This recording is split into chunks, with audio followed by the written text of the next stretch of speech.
یہ دولت کمانے والا بیٹے کے لیے روتا رہا۔ میں اس وقت ہنسا تھا۔ میری کھوکھلی ہنسی اس ویرانے میں گونج رہی تھی۔ جس شخص نے تباہ کیا، اتنا پیسہ کمایا، آج وہ دوسروں کی زندگیاں تباہ کر کے اب پچھتا رہا۔ جب ماں باپ آ گئے تو بچے کہاں پیچھے رہتے۔ نانا کی ایک ایک ڈیلنگ کی پوری خبر تھی اس فائل میں، ساتھ اس آدمی کا نام جس کی عزت کا جنازہ نکال کر نانا نے یہ ڈیل فائنل کی تھی۔ موم کی رپورٹس میرے ہاتھوں لگی۔ میری پیدائش سے 3 سال قبل ان کا ابارشن ہوا تھا۔ میرے اندر احساس تھا کہاں جو رپورٹس دیکھ کر کچھ محسوس ہوتا۔ میں بے تاثر چہرے کے ساتھ ایک سے ایک دردناک راز اپنے دل میں حفظ کر رہا تھا۔ میرے ہاتھ ڈیڈ کے کچھ پیپرز لگے۔ ڈیڈ نانا کے ایک عام امپلائی تھے۔ یقیناً وہ شادی اسی راز کو چھپانے کے لیے کروائی گئی تھی۔ محبت، عشق، کیا کہانی نہیں سنائی دادوں نے اپنوں نے، اور نکلا کیا؟ دولت کے پجاری۔ نم آنکھ سے ایک آنسو ٹوٹ کر اس کاغذ پر گرا جس نے میرے اندر کے حیوان کو جگایا۔ نانا نے 75% پراپرٹی میرے نام کی، باقی ڈیڈ کی۔ اب کوئی شک نہ تھا، عزت بچانے کے لیے دولت کا سودا کیا۔ فائدہ جب انسان کی اپنی نظروں میں کوئی عزت نہ ہو۔ میں اس کاغذ پر تھوکتا ہوا، اسے پیروں تلے رونتا ہوا وہاں سے نکل گیا۔ میرے ڈیڈ میرا بدلتا رویہ دیکھ کر پریشان ہوتے تھے۔ میں نے دھڑلے سے جواب دیتا، اور اس دن میرے ہاتھوں ان کی ایک اور کمزوری لگی۔ راضی کیا حرکت ہے؟ دادوں کے پاس کیوں نہیں جا رہے؟ میوش کو بھی لے جاؤ، دیکھو وہ دن رات تمہیں یاد کرتی ہیں۔ So what? میرا پرسکون جواب انہیں غصہ دلا گیا۔ 1 ماہ سے وہ میری بے اعتنائی دیکھ رہے تھے۔ شٹ اپ، کل تم جا رہے ہو اینڈ دیٹس فائنل۔ ان کی گرئیدار آواز نے میرا دماغ گھما دیا۔ میں نے پاس پڑی ڈائننگ ٹیبل پر رکھی چھڑی اٹھا کر کلائی پر رکھی۔ میری یہ حرکت دیکھ کر ڈیڈ تیر کی تیزی سے الرٹ ہو کر میرے قریب آئے۔ بس اس کے بعد سے انہوں نے مجھے کسی چیز کے لیے فورس نہ کیا۔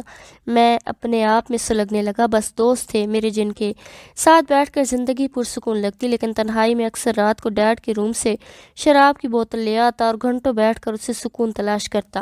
1-2 بار ماں مجھ سے ہمدردی جتانے آئیں، میں گھر سے ہی نکل گیا۔ ماں تھی، اس کے بعد سے کبھی مجھ سے کچھ نہ کہا، اس ڈر سے کہ باہر نہ چلا جاؤں۔ گھر میں ہوں تو ان کی نظروں کے سامنے رہتا ہوں۔ اس کے بعد سے گھر میں یہ بے حیائی کا سلسلہ بھی بند ہو گیا، لیکن انسان اپنی فطرت سے کب بدلا ہے؟ دونوں میاں بیوی اکثر راتوں میں غائب رہتے، لیکن اب تو مجھے فرق بھی نہیں پڑتا تھا۔ میں نے انٹرمیڈیٹ کے رزلٹ کے بعد یونیورسٹی میں ایڈمیشن لیا۔ اس دوران کافی لڑکیوں سے دوستی ہوئی، لیکن کسی کو بھی خود سے قریب نہ کیا۔ نہ یونیورسٹی کا ایسا ماحول تھا کہ لڑکے لڑکیاں ہاتھوں میں ہاتھ لیے گھوم۔ اس دوران میں کوشش کرتا میوش بھی مام ڈیڈ کی سچائی سے انجان رہے۔ ہر کسی میں ہمت نہیں ہوتی کہ نشان کے ہوتے ہوئے زخم کو چھپائے۔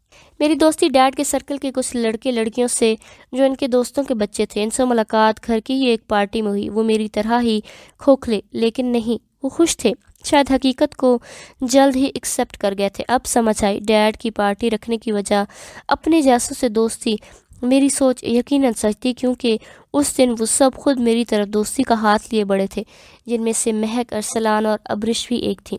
زندگی بس گزر رہی تھی جب تک وہ نہیں تھی۔ اس کے آنے سے ہلچل مچی۔ وہ مجھے مختلف نہیں لگتی تھی، میری سوچ نے اسے مختلف بنایا۔ اس دن میں نشے میں دھت میری ایک چھوٹی سی غلطی نے اس کے اندر غلط فہمی کا پہاڑ پیدا کر دیا۔ وہ دن مجھے آج تک نہیں بھولا۔ کنوکیشن ڈے، جس دن ہم دوستوں نے خوب جشن منایا، یونی سے آ کر میں کلب چلا گیا، جہاں پر ابریش اور ارسلان کے گروپ نے مجھے گھیر لیا۔ ٹریٹ دو۔ اس ٹریٹ کے چکر میں میری حالت خراب ہو گئی۔ جشن منانے میں اس قدر مدہوش تھا کہ کتنی شراب کی بوتلیں حلق سے اتاری، اندازہ نہ رہا۔ ابرش مجھے گھر تک چھوڑنے آئی، لیکن اس دن نشے نے میرا دماغ معاف کر دیا۔ نہ جانے کیسی طلب تھی کہ میں ضد کر کے ابرش کو اپنے ساتھ گھر کے اندر لے آیا۔ میرا ارادہ وہی تھا جو ہر ہوس پرست مرد کا ہوتا، اور ابرش میری اس طلب سے انجان تھی۔ وہ شاید میری زندگی کا پہلا ایسا گناہ تھا۔ اس سے پہلے یہ سوچ میرے دل میں کبھی نہیں آئی۔ ہوش میں میری عورت سے نفرت مجھے اس کے پاس جانے نہیں دیتی، لیکن اس دن نشے نے مجھے ہرا دیا تھا۔ ہاں، وہ نشہ ہی تھا جس نے ہر گناہ اور ثواب کا فرق پہچان میرے دماغ سے مٹا دی۔ لیکن اندر آتے ہی میں نے پہلی بار اسے اپنے گھر میں دیکھا۔ نہ اس گھر میں میوش دوپٹہ پہنتی تھی، نہ مام۔ میں مدہوشی کے عالم میں پلر کے پیچھے چھپے وجود کی طرف کھنچتا چلا گیا۔ میرے دل کو سکون تب ملا، قرار تب آیا جب میں نے اس کی آنکھوں میں اپنے لیے ڈر دیکھا، اور وہ میری زبان سے اپنا نام سننے کے بعد رہی صحیح جان بھی اس کی نکل گئی۔ مجھے نشے میں علم نہیں تھا میں کیا کر گیا۔ نہ میری وہ ہنسی میرے ہوش میں رہنے کی گواہ تھی، نہ وہ حرکت میں اس کا نقاب ہٹانا نہیں چاہتا تھا۔ مجھے اس وقت خود کا ہوش نہیں تھا۔ اسے کیا یاد کرتا؟ اگلے دن ابرش کے منہ سے رات کا لفظ سن کر میں حیران رہ گیا اور اپنی کلائی دیکھی جہاں پر ہلکا سا بلیڈ کا کٹ تھا۔ لیکن اس دن عجیب بات یہ ہوئی، میں اپنی زندگی کا پہلا گناہ کرنے جا رہا تھا، حرام رشتہ بنانے جا رہا تھا، لیکن اس کی آمد نے مجھے گمراہی میں جانے سے بچا لیا۔ میں خود حیران تھا اس دن کیسے نفس پر قابو پا لیا۔ اس واقعے کے بعد میں حجاب تاثیر کو بھول نہ سکا۔ وہ میرے ذہن پر سوار نہیں تھی، لیکن میوش جو اکثر اپنی دوستوں کا ذکر کرتی تھی میں بے دلی سے سنتا تھا۔ اب پورے کان کھول کر حجاب تاثیر سے متعلق ایک ایک بات سنتا۔ راضی، اسے پتہ نہیں کیا ہو گیا ہے کہ اچانک چلی گئی، کھانا بھی نہیں کھایا اور بہت ڈری ہوئی تھی۔ میوش نارملی چپس کھاتے کل رات کی بات بتا رہی تھی اور میں ٹریڈ مل پر کھڑا پسینے سے شرابور رننگ میں منگت غور سے سن رہا تھا۔ آخر ذکر جو حجاب تاثیر کا تھا، یہ نام نہ جانے کیوں اتنا اٹریکٹ کرتا۔ حجاب، میرے لبوں نے بے آواز جنبش کی۔ میں نے ٹریڈ مل کے آف کر کے پاس کھڑے ٹاول سے پسینہ پونجا۔ اس وقت اکثر میں جم میں ہوتا۔ میوش آ کر مجھ سے دن بھر کی باتیں کرتی تھی۔ میوش کو میں نے خود سے بے حد قریب کیا تھا۔ میں نہیں چاہتا تھا کہ ایک اور امیر باپ کی بگڑی بیٹی اس گھر سے نکلے، کیونکہ ماں باپ کا گہرا اثر اولاد پر پڑتا ہے۔ مثال میرے ساتھ میری موم کی ہی۔ موم کو ان کے باپ نے بگاڑا، مجھے میرے باپ نے سکون کا حل بتا کر اندھیری گلیوں میں بھٹکا دیا، جہاں میں آج تک سکون کی تلاش میں بھٹک رہا ہوں۔ MBA یہیں سے کر سکتے ہو، ضروری نہیں باہر جایا کرو۔ ڈیڈ نے میرے دبئی جانے کا سن کر ہی دانت پیسے۔ وہ اچھی طرح جانتے تھے کہ وہ مجھے فورس نہیں کر سکتے۔ میں اس وقت جانے کی تیاری کر رہا تھا۔ صبح 5 بجے کی میری فلائٹ تھی۔ ڈیڈ کو جیسے ہی اپنے مینیجر کے ذریعے میرے جانے کا پتہ لگا، وہ میرے ساتھ لڑنے میرے کمرے میں چلے آئے۔ مشورہ نہیں مانگا، بتایا ہے کل جا رہا ہوں۔ میں نے سکون سے جواب دے کر انہیں آگ بگولا کر دیا۔ تمیز سے بات کرو، ایسا کیا کیا ہے میں نے جو میرے سر پر سوار رہتے ہو؟ ڈیڈ نے اپنی عادت کے مطابق قریب ہی ڈریسنگ پر رکھا پرفیوم غصے سے دیوار پر دے مارا۔ عزت کا جنازہ نکالا ہے ڈیڈ؟ میں تھا تو ان کا بیٹا، ہاتھ میں پکڑی شرٹ جو سوٹ کیس میں ڈالنے لگا غصے سے پٹکی۔ آپ نے میری موم کو سدھارنے کی بجائے انہیں سونے کے انڈے دینے والی مرغی بنا دیا۔ ایسی کون سی بھوک ہے جو مٹتی نہیں؟ کون سا لالچ ہے جو ختم نہیں ہوتا؟ میری چیخیں اتنی بلند تھی کہ کمرے کے در و دیوار کانپ اٹھے۔ میں اکیلا نہیں ہوں، ان سے جا کر کیوں نہیں پوچھتے؟ اور تمہاری مام کو میں نے سر پر بندوق رکھ کر نہیں کہا، وہ خود راضی ہوئی تھی۔ یہ پیسہ ہی ہے بڑی ذلیل چیز، غریب امیر بننے کے لالچ میں کماتا ہے اور امیر سے امیر تک ہونے کے لالچ میں۔ یہ بھوک نہ مٹتی ہے نہ ختم ہوتی ہے، اور تمہاری موم بھی انہی میں سے ایک ہے۔ سرد لہجے میں کہہ کر انہوں نے اپنا دفاع کیا۔